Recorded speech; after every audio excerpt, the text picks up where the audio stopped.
अभिवादन करतो। आज 26 नोव्हेंबर हा संविधान दिवस आहे आणि भारताचं संविधान या दिवशी संपूर्ण देशाने स्वीकारलं। भारताची प्रगल्भ लोकशाही संविधानाने मिळाली। जगातलं सर्वात मजबूत संविधान भारताला मिळालं। 140 कोटी भारतीय विविध समाजाचे विविध धर्माचे लोक आता संविधान स्वीकारल्यापासून एकत्रित कुटुंब म्हणून या देशामध्ये राहतात आणि अशा संविधान दिनी आपण या ठिकाणी महामानव डॉक्टर बाबासाहेब आंबेडकरांना मी अभिवादन करतो।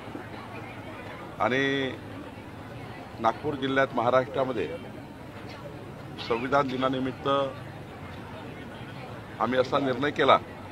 माननीय मुख्यमंत्री देवेंद्र फडणवीसजींनी सूचना दिली की संविधानाची जी प्रत आहे ही प्रत नागपूर जिल्ह्याच्या नागपूर शहरात आणि महाराष्ट्रातल्या प्रत्येक घरी जावी। संविधानाची उद्देशिका ही आम्ही प्रत्येक घरी देण्याचा निर्णय करतो आहे। विद्यार्थ्यातील शाळेतील विद्यार्थ्यांना सुद्धा जी संविधानाची उद्देशिका आहे ती आम्ही घरोघरी पोहोचवणार आहे, जेणेकरून विद्यार्थ्यांना आणि जनतेला संविधानाबद्दलचं त्या ठिकाणी संपूर्ण माहिती त्या ठिकाणी असली पाहिजे, म्हणून आम्ही निर्णय केलेला आहे। प्रचाराचा दौरा आहे तुमचा, आज गृहभेटी आणि लोकसभा। मी आज नरखेड, काटोल, कळमेश्वर, सावनेर आणि खापा या 5 नगरपालिकेला जातो आहे। सकाळी आज मी महादुला नगरपालिकेला आलो आहे। मला विश्वास आहे की नागपूर जिल्ह्यात, विदर्भामध्ये आणि महाराष्ट्रामध्ये 2/3 बहुमताने 51% मतं घेऊन महायुती जिंकेल। आदित्य ठाकरे महाजन आणि खडसे यांच्या वादात माझं सँडविच होत असल्याचं रक्षा खडसे यांनी वक्तव्य केलेलं आहे। आता काही त्यामध्ये रक्षाताई काय बोलल्या मला माहिती नाही, आपण सांगताय। पण शेवटी कधी कधी पारिवारिक संबंध असल्यामुळं त्यांना कधी कधी असं होतं की बाबा रक्षाताई आता खडसे साहेबांची सूनबाई आहे, त्यामुळं थोडं असं नेहमी बघण्यात जातं। पण मला वाटतं की रक्षाताई ह्या प्रगल्भ आहेत। रक्षाताई कधी परिवारवाद त्या ठिकाणी करत नाही। गिरीश भाऊ सुद्धा या ठिकाणी कधी त्यांना असं क्रिटिसाइज करत नाही। मला असं वाटतं की काहीतरी गैरसमजातून हे कोणतरी विधान केलं असेल। मुंबईमधले जे उभाटाचे नेते आहेत, सर्व नेते, मोठे नेते प्रचार करतायत। महाविकास आघाडीचे नेते, काँग्रेसचे तुरळक नेते सोडले तर प्रचारात दिसून येत नाही, फरक दिसत आहे दोन्ही आघाड्यांत। 2029 मध्ये काँग्रेस पार्टी किंचित होणार आहे। देशातली सर्वात लहान पार्टी काँग्रेस असणार।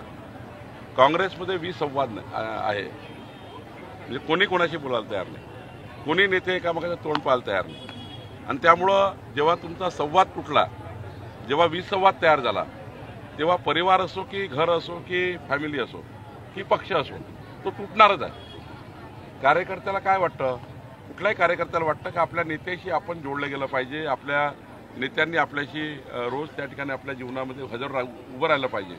आज काँग्रेस पार्टीच्या कार्यकर्त्याच्या मागे महाराष्ट्रातला कुठलाही काँग्रेसचा नेता उभा नाही। कार्यकर्ता वाऱ्यावर सुटलेला आहे, कार्यकर्त्याला कोणी विचारायला तयार नाही। आणि म्हणून काँग्रेसचे अनेक कार्यकर्ते भाजपामध्ये, शिवसेनेमध्ये, राष्ट्रवादीमध्ये पक्षप्रवेश करताय आणि काँग्रेस पार्टी रोज सोडताय। गुलाबराव पाटील, राज ठाकरे यांच्या प्रवेशाचा मुद्दा तिन्ही पक्षासाठी महत्वाचा आहे, कार्यकर्त्यांची निवडणूक त्यांच्यासाठी महत्वाची नाही। तेच सांगतोय, त्यांना वाटतं की नेत्याचा जमावडा तयार केल्याने निवडणुका जिंकता येतं असं त्यांना वाटतं। आम्हाला जनतेवर विश्वास आहे। जनतेच्या कामाकरता आम्ही जर आमचं आयुष्य दिलं, जनतेचे प्रश्न सोडवले, तर जनता ही मतदाराच्या माध्यमातून आमच्यासमोर उभी राहते। या महाराष्ट्राच्या जनतेने 3,18,00,000 मतं देवेंद्र फडणवीस सरकारला दिले। कारण काय आहे की जनतेला माहिती आहे की मोदीचं सरकार, देवेंद्र फडणवीसचं सरकार आलं तर डबल इंजिन सरकारच महाराष्ट्राचा विकास करू शकतं। आणि महाजुल्याच्या जनतेला माहिती आहे की ते नगराध्यक्ष भाजपचा आला तरच केंद्र सरकार, राज्य सरकार आणि महाजुला नगरपालिका हा विकास करू शकतो। म्हणून जनतेचा विश्वास हा विकासावर आहे। गुलाबराव पाटील म्हटले की आमच्याकडे नगर विकास खातं आहे, 1 तारखेला बाहेर झोपा लक्ष्मी येणार आहे। नाही, शेवटी निवडणुकीमध्ये बोलावं लागतं, पण कुठलाही निधी हा देवेंद्रजी, एकनाथजी, अजितदादा असे मिळून ठरवतात कोणाला किती निधी द्यायचा, कोणत्या नगरपालिकेला काय द्यायचं। त्यामुळं ते निवडणुकीचे भाषणं असतात, पण निधीबद्दल मात्र तिघे मिळून ठरवतात। आदित्य ठाकरे असेल, पेडणेकर असेल, यांच्या मतदारसंघामध्ये 6,500, 8,000 असे दुबार मतदार आहेत। मुंबईमध्ये एकाच मतदाराचं नाव 103 वेळा असल्याचं समोर आहे. मी तेच सांगतोय की 103 वेळा नाव असलं तर एकच वेळा मतदान होणार आहे. शेवटी निवडणूक आयोगाने एकदा तुम्हाला मतदान करताना त्या ठिकाणी शाई लावली की मग तुम्हाला मतदानाला जाता येत नाही. 10 नाव राव की 15 नाव राव, पण ही यादी स्क्रॅप केली पाहिजे. SIR आला पाहिजे. जे लोक मयत झाले आहेत, ज्याचे दुबार नाव आहे, ज्याचे तिबार नाव आहे, ते काढले पाहिजे. आणि हे नावं काढून या ठिकाणी जे आत्ता लाईव्ह लोक आहेत, जे लोक त्या भागात राहतात, त्या भागातल्या लोकांचे नाव टाकले पाहिजे. एकंदरीत घरोघरी जाऊन पुन्हा एकदा मतदार यादीचं पूर्ण ही यादी स्क्रॅपच केली पाहिजे आणि पूर्ण पुनर्निरीक्षण केलं पाहिजे. पूर्ण या ठिकाणी SIR केला पाहिजे असं मला वाटतं. अमडिया कंपनीला 4 तारखेपर्यंत मुदतवाढ दिलेली आहे. नैसर्गिक न्याय दिला आहे आमच्या अधिकाऱ्यांनी. 2 किंवा 3 वेळा नोटीस द्यावी लागते नियमामध्ये. जर नोटीस दिली नाही तर त्या ठिकाणी त्यांना ते कोर्टात जाऊ शकतात. म्हणतात की आम्हाला वेळच दिला नाही. पुन्हा त्या ठिकाणी त्यांना संधी आम्ही देत नाहीये. आम्ही त्यांना सांगतोय की तुम्हाला 1 वेळा 2 वेळा 3 वेळा आम्ही बोलवलं आहे, नैसर्गिक न्याय दिला आहे. त्यानंतर जर ते आले नाही तर आमचे अधिकारी योग्य निर्णय घेतील. केंद्रीय मंत्री जितेंद्र सिंह म्हणतात की IIT बॉम्बेचं नाव मुंबई झालं नाही, देवाचे आभार आहे. कुठं टीका होता